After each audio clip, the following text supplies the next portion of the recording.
যুবকের কণ্ঠ খোলো। আরে তোমার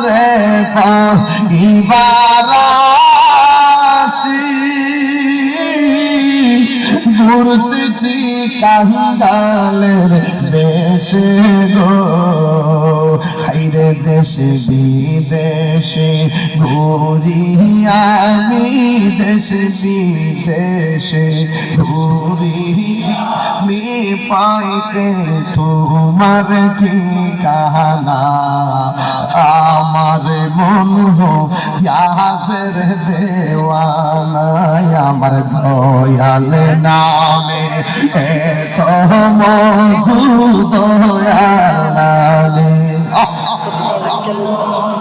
খাইলে মধু ফুরাই না, আমার মন ইয়াসের দেওয়ানা।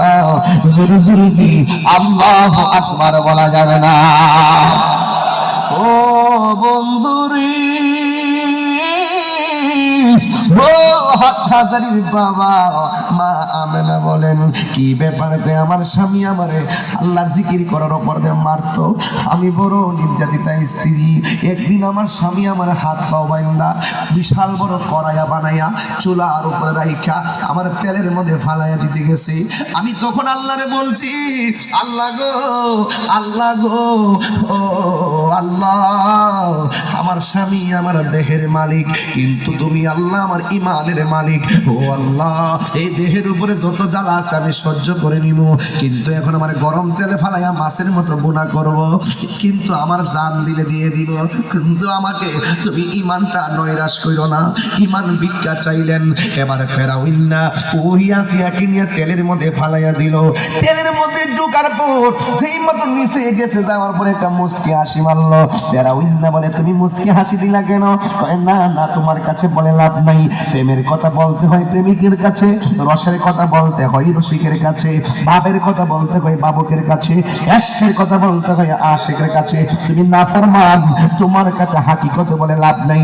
এরপর দুষ্ট লোকের মিষ্টি কথা না, দয়া করে বলো না।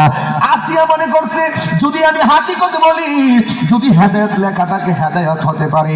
এরপরে বলতেছে, স্বামী গো, আপনি যখন আমাকে তেলের মধ্যে ফেলে দিবেন তখন আমি আল্লাহর কাছে ইমান ভিক্ষা চাইয়া, আপনি যখন আমার তেলের মধ্যে ফেলে দিলেন আমি তেলের ভিতরে যাই একবার আল্লাহরে চোখটা খুলে ডাক দিলাম, চোখটা খুললে তাকায় দেখি আমার আল্লাহ আমার জন্য একটা জান্নাতের দরজা খুলে দিয়েছে।